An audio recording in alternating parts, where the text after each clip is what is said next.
por que existe essa situação de Jesus pagou os pecados? Porque Paulo, até falei lá no canal, né? Paulo, ele é considerado, até por um escritor famoso nos Estados Unidos, hoje Mandino, como o maior vendedor do mundo. Então, ele tem que atrair o seu povo para o evangelho. E o povo judeu tinha como tradição fazer o sacrifício de cordeiro para pagar pecado. Então, Paulo falou, é aqui que eu vou entrar.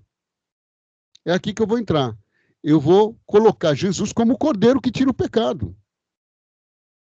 Entendeu? E aí, está feito o negócio, eles vão ser atraídos. E foi dito e feito. Porque os judeus não conseguiam ver salvação sem o sacrifício. Entendeu? Sem imolação, sem derramamento de sangue. Então, Paulo coloca isso. Mas, Marcos, como que o irmão chega a essa conclusão? Vocês podem ver que, quando ele está em Atenas, falando com os gregos, ele não prega Cristo, cordeiro que tira o pecado. O que ele prega? O que os gregos eram ávidos e gostavam? De deuses. Tanto é que ele fala, eu vi que vocês são tanto supersticiosos, porque passeando pelo vosso panteão aqui, achei um altar onde está escrito ao Deus desconhecido. É esse que eu vim apresentar para vocês. Para o grego, ele apresenta um Deus. Para os judeus, um cordeiro que tira o pecado do mundo. Então, as pessoas não entendem isso. Não é para dogmatizar. Ah, agora então Jesus é o cordeiro que tira o pecado, ou então Jesus é um Deus desconhecido. Não. Ele está tentando chegar à mente daquelas pessoas e trazer elas ao conhecimento. E aí os irmãos falaram, o irmão está ficando doido, onde já se viu falar uma coisa disso do apóstolo Paulo? Poxa vida, o apóstolo Paulo, ele se entrega, ele fala, me fiz judeus para agradar os judeus. Me fiz grego para agradar o grego. Me fiz fraco para agradar os fracos. Então ele se desdobrava. Paulo, para mim, é uma coisa assim, sabe? Ele se desdobrava, não é que ele enganava as pessoas. Era uma estratégia para trazer a pessoa. Então, sabe, irmã Creuza, às vezes as pessoas elas precisam de um atrativo. Então, nas igrejas, o que acontece muito? A igreja ela prega, aqui você vai ser curado. Né? Então, isso daí, a princípio, atrai a pessoa. Ela não está preocupada em ser despertada pelo Espírito Santo. O problema dela ali é que ela está com uma enfermidade e ela quer ser curada. Curada. Entendeu? Curada. O outro está com a porta fechada, vivendo privação, faltando comida, não consegue pagar o aluguel, o telefone, a igreja fala, não, Deus vai te fazer prosperar, não sei o quê. Isso. Aí a pessoa se aproxima. Tudo bem, até aí, tem problema nenhum. Agora, a pessoa permanecer nessa compreensão é o grande problema. Entendeu? Então, nós devemos avançar. Então, Paulo, a princípio, ele chama os judeus, chama os gentios, de uma forma sutil, estratégica, usando a cultura local. Sabe o que eu entendi esses dias? A congregação ela está tendo e sempre teve muito problema com o exterior, com os estrangeiros. Né? Ela não emplaca.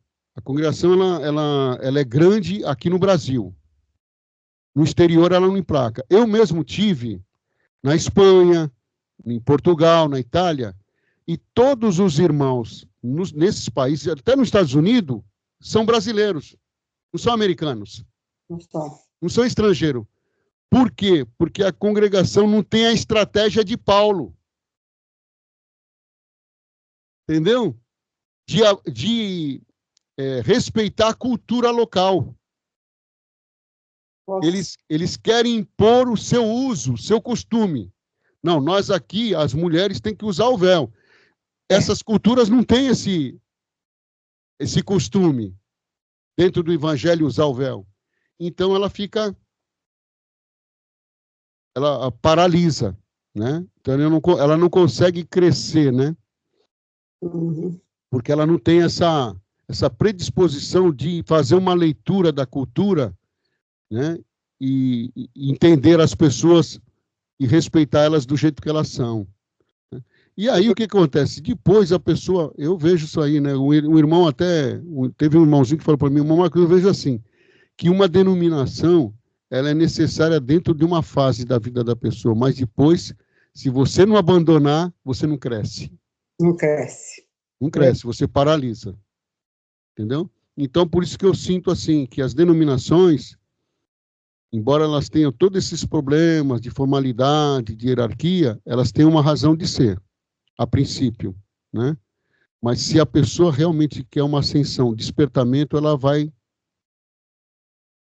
É como Jesus disse, tem que sair para fora da cidade para ter um encontro com Deus. Sim, para fora. É verdade. Não tem jeito. Perfeito, gente. É muita imposição, né, irmão Marcos? Eles querem que o povo se adapta aos uso e costume deles. Isso. Mas não quer expandir, não quer abrir a mente para ver que estão sendo renovados, estão sendo transformados. A pessoa não é mais aquela criancinha que precisa daquele leite. Então, ela precisa de alimento mais sólido, uma coisa melhor, mais forte, uma coisa que ela entenda que ela não precisa pegar naquilo ali, ela não precisa usar aquilo ali para ser abençoada, ela não precisa daquilo ali... Depender. Ela muda, não ficar na dependência daquilo. É onde o senhor falou. A gente fica num lugar assim até um determinado tempo. Depois a gente tem que crescer, tem que sair fora, porque senão você continua naquela mesmice, você fica aprisionado naquilo ali, só dizendo amém, amém, amém, pelo que o homem que está ali na frente fala e impõe para você.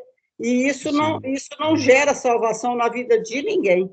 Sim. É o meu entendimento. É isso mesmo.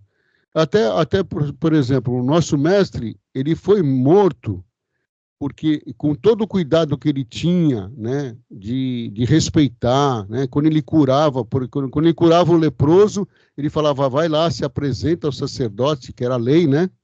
É. Então, ele tinha esse cuidado de respeitar tal, mas ele traz essa liberdade e ele traz esse desprendimento da dependência. Sim. E aí ele quebra a tradição. Então, qual foi o concílio que levou a Jesus à cruz? Eles se reuniram e falaram, olha, é o seguinte, esse homem, o povo acredita nele, está crescendo, ele é poderoso em prodígio, e ele vai quebrar nossa tradição. E qual o medo do sinédrio, da tradição ser quebrada? Quebrou a tradição, eles deixam de existir, todos são sacerdotes. Jesus já pregava que todos são reis e sacerdotes. Então, se você for ver o evangelho mesmo, ele é um perigo para o sistema mundano. Com certeza, vixe. É um perigo terrível.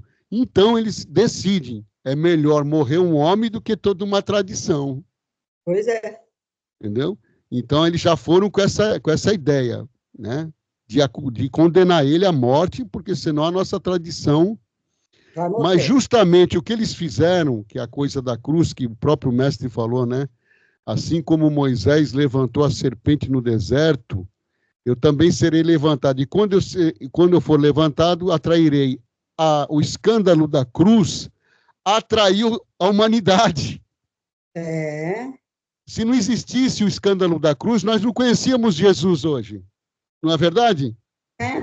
A gente ia conhecer, porque muitos, no passado, houve levantes, insurreições, mas o escândalo da cruz, de um justo que fazia prodígio, maravilhas, ressuscitava até mortos, foi um escândalo muito grande. E isso, por isso que nós chegamos ao conhecimento. Então foi tudo estratégia do céu, né? Estratégia do céu. É tremendo, né? A gente começa a analisar, observar, a gente vai entendendo a expertise de Deus, né?